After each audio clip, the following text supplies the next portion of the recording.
What's up, heathens? How ya doing? Today we're going to be discussing this video. Then they will reject that and say if we have an infinite monkey typing randomly forever, eventually it's bound to spit out the complete works of Shakespeare. I actually saw an archangel in a dream, and it had golden rings about itself and white swirling energy wings. And it had an MRI machine inside its torso, and it was wearing a white robe, and its face was shrouded in darkness. Yes, we're going to be discussing what exactly is an infinite monkey, and why the hell is this guy having a dream about an angel with an MRI scanner in its chest. We're going to figure all that out, so I hope that you'll stay tuned to figure it out with me.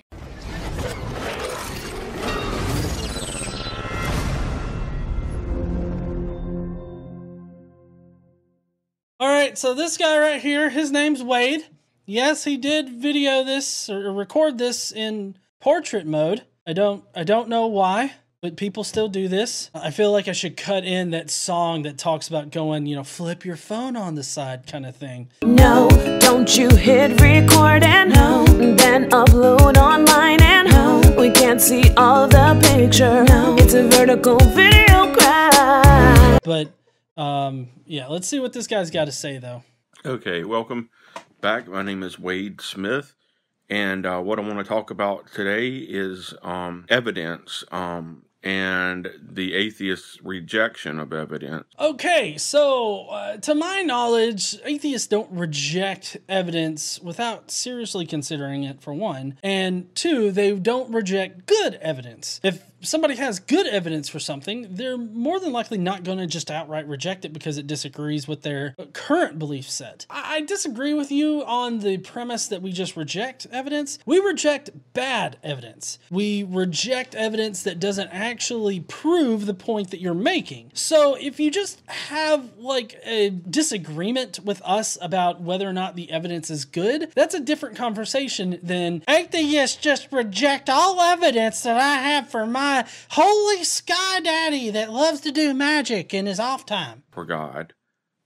Evidence for God and the atheist's rejection of evidence. All right, I'm sorry to stop so quick afterwards, but we don't reject God. I mean, we might reject the idea of a deity or something like that, but it's not like we know about this God existing and we just reject his presence in our lives or something like that. Like, it's not that. I feel like there's a bit of a nuanced thing here with rejecting, because we reject the evidence, the bad evidence for God, but we don't reject God just to reject God. We have reasons. Typically, whenever you give a rational argument for the existence of God, the atheist will ask you for evidence. Name one rational argument for God. I cannot fucking think of one. Please, in the comments right now, let me know what is a rational argument for God. And then I say, well, we present evidence all the time and you reject it anyway. For example, the perfection of the development of DNA in organisms, you know, implies an intelligent creator. Okay, just because something is complex doesn't mean that it had to have a designer. This is the watchmaker argument, or the argument from design, whatever you want to call it. That's what this is.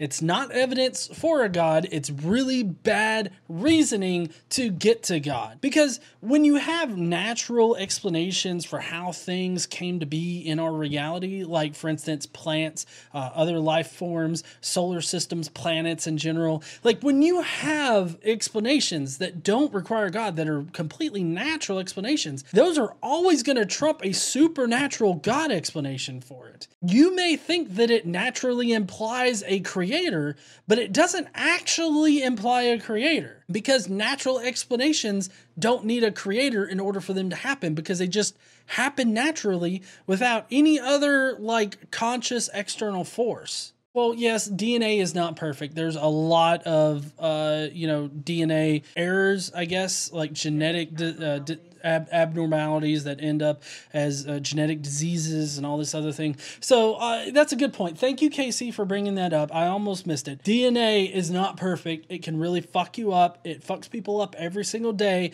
Have you seen those horrible pictures on Google Images with the people with the huge foot that's about 3 times as big as it should be? What about the motherfucker with the really big dicks that they have to drag on the ground every fucking where? Those motherfuckers are not happy at all. I know if I had to drag my big ass dick dick on the ground everywhere, I would not be happy. Not random chance plus selection. It's non-random selection. Like, it's not just random selection, it's non-random selection, but like as to which genes actually or which parts of the DNA are changed is random. So, but then if you, then they will reject that and say if we have an infinite monkey typing randomly forever, eventually it's bound to spit out the complete works of Shakespeare. And I answered that with no, it's not, because there are... Wait. Did he just say infinite monkey? Say if we have an infinite monkey. Okay, so this particular thing is a thought experiment. And no, it doesn't require I don't even know what an infinite monkey would be. I'm guessing that it's a monkey that's typing for an infinite amount of time on a typewriter. That's how the thought experiment goes. But I don't know how to actually like construct like a model in my head of an infinite monkey. I don't know what that is. But anyways, let's go with the actual thought experiment, not whatever the fuck he's talking about. The thought experiment is that if you had a room full of monkeys typing for an infinitely long amount of time, they would eventually produce the works of Shakespeare. Now, this is just a thought experiment and talking about how random occurrences with non-random selection can actually produce complexity. That's what the thought experiment is supposed to demonstrate to you. And I answered that with no, it's not, because there are actually a greater than infinite number of mistakes the monkey can make when typing a finite string. So let me get this straight. You're saying infinite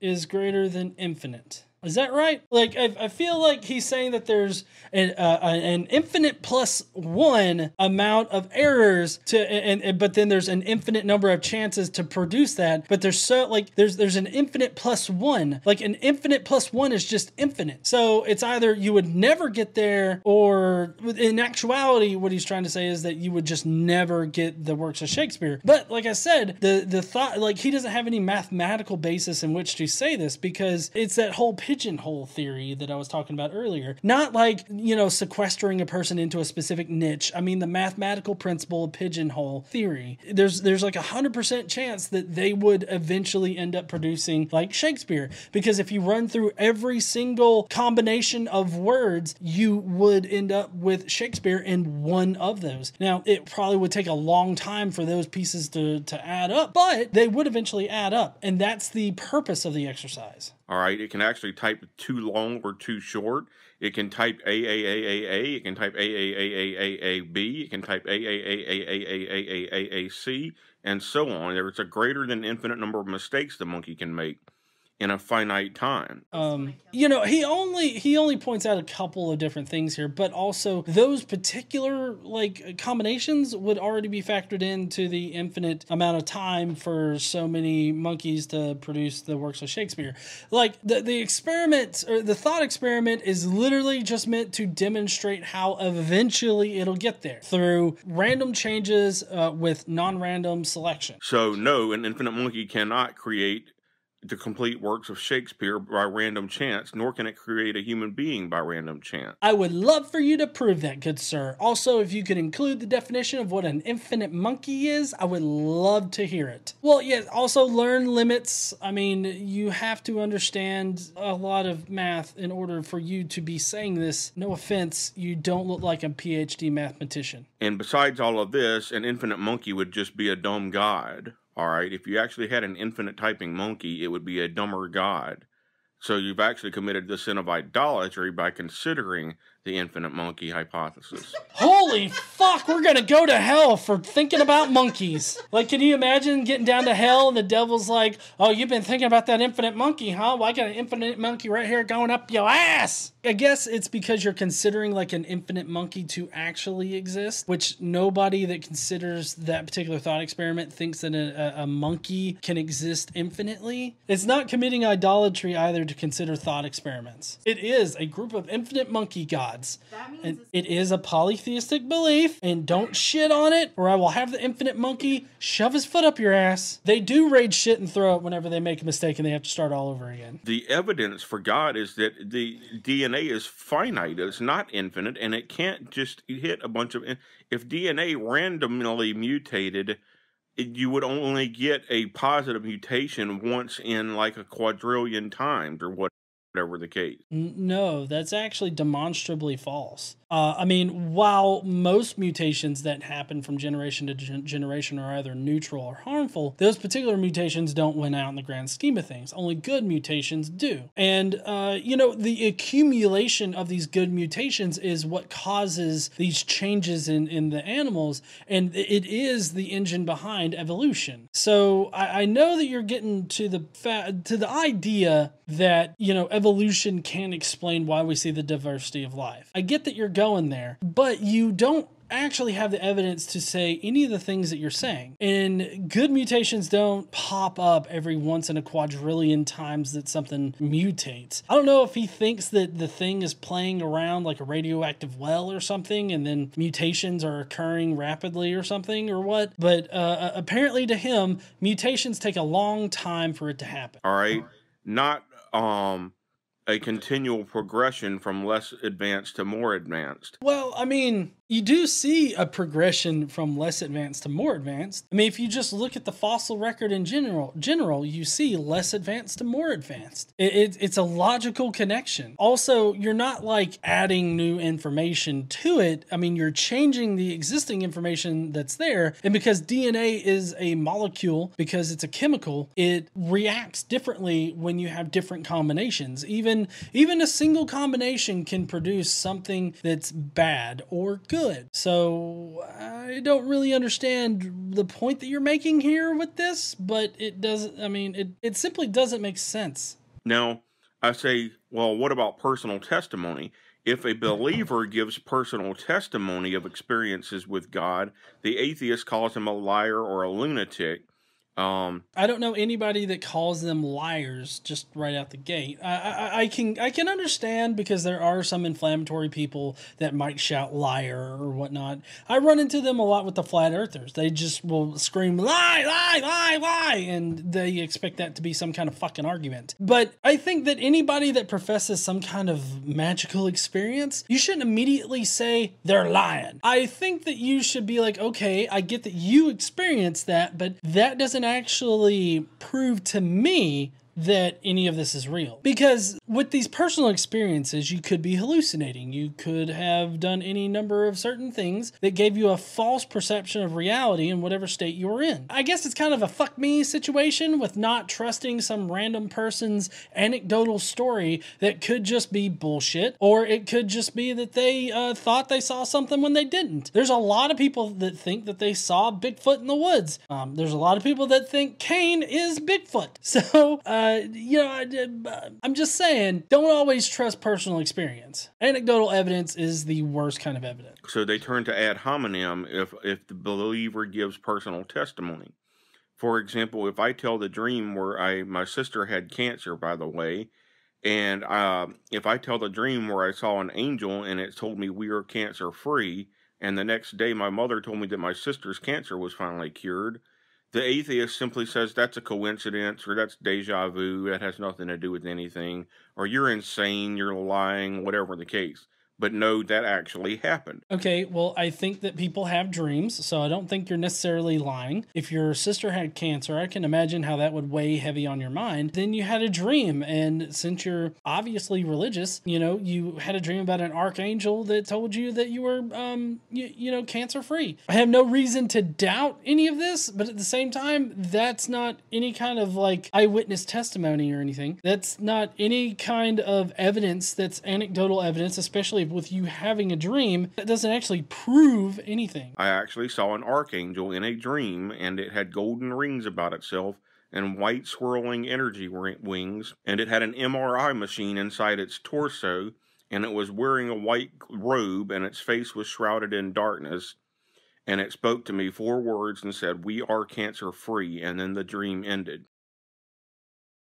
Okay, now I'm with KC. Who's your fucking dealer, dude? And what was your regimen before going to bed? Because that is some psychedelic shit. The Archangel had the MRI machine in its chest. It came in, it was just like, look, cancer-free, motherfucker, and I'm out of here. Oh my God. First of all, if you have a fantastical dream like that, it didn't actually happen in reality. Your brain constructed that as a way to deal with I guess your sister having cancer, maybe it was a manifestation of you wanting your sister to be cancer-free.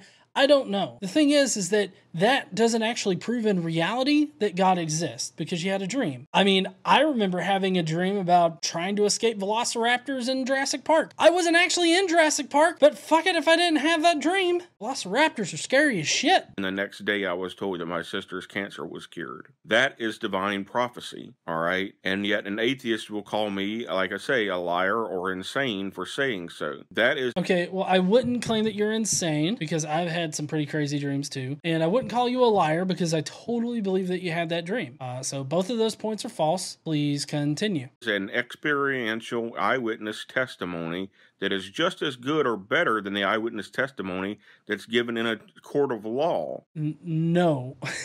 A dream that you had of an angel with fucking magical energy wings and an MRI in its chest is not eyewitness testimony. That's a dream. You can't go into the court of law and be like, Your Honor, I had a dream where that motherfucker right there shot that motherfucker. Lock him up now. And then the judge is just like, well, holy shit. You say you had a dream? Oh, I'm writing this down. And he shot him? Fuck, he's burning in hell now. We're going to send his ass to the electric chair. Thank you, sir, for letting us know about your goddamn dream. No court of law is going to accept that. Actually, in a court of law, the eyewitness testimony is treated as the lowest valued kind of testimony. The thing that really helps in a court case would be like some kind of physical or scientific evidence, not just one person saying the other person killed another person or something like that. So no, your dream about the angel is not better than eyewitness testimony. So I'm not insane and I'm not a liar. I actually saw that it was an angel sent by God to comfort me and ensure me that my sister's cancer really was cured and that they got it all. How do you know it wasn't the devil trying to gain your trust so that he can make you do some weird shit later? Like, I'm serious. Like, how do you know? Because it's not like the angel came down, popped open the MRI thing. He's like, hey man, God sent me. Your sister's gonna be fine. Look at this fucking MRI right here. Peace out, bitches. And then floated back up into God's asshole or something. Like, that's not what happened, at least not what you said here, so there's no way for you to know that this angel thing was an actual messenger of God. It could have been Satan. Satan was supposed to be a beautiful angel. How do you know? How do you know it wasn't Satan? Boom. So, that is evidence for God. And boom goes the dynamite. That's evidence for God. Blowing shit up and blowing your mind. Eyewitness testimony is evidence for God. Just because atheists reject the eyewitness testimony doesn't mean anything. I don't expect it to mean anything to you. It means a lot to me because I'm the one rejecting it because it's improbable as fuck. Yeah, the law would also reject that shit pretty quick. So I hope you don't try to go into a court of law talking about angels visiting you in your sleep. They might lock you up into an institution. I mean, I'm not going to suggest it because I know it's just a dream and you're a bit delusional. Bad jurors are able to reject eyewitness testimony and let a criminal that really is guilty off the hook because of whatever, all right? Well, okay, just to add some statistics in here, eyewitnesses that are highly confident in what they are claiming or who they're fingering for a crime, 20% of the time they're actually pointing out the wrong person. So, I mean, yeah, you place a lot of emphasis on eyewitness testimony. Court cases are not won by eyewitness testimony. Court cases are won by physical evidence, by scientific evidence. But eyewitness testimony is evidence. It's not insanity. It's not lying. It's the truth. So there you have it. Well, I think it's true that you had the experience, but I don't think that experience represents objective reality. Is how I would answer that. Is the evidence and there for God, and the rejection of evidence for God is where the atheist and the agnostic lie. Thank you very much. I have you. Thank you, heathens, for making it to the end. Be sure to go down below and leave me a comment with your thoughts on this guy's video. While you're down there, make sure you smash that like button and subscribe if you like this kind of content. Don't forget to stand up and use your voice, and I'll see you heathens later.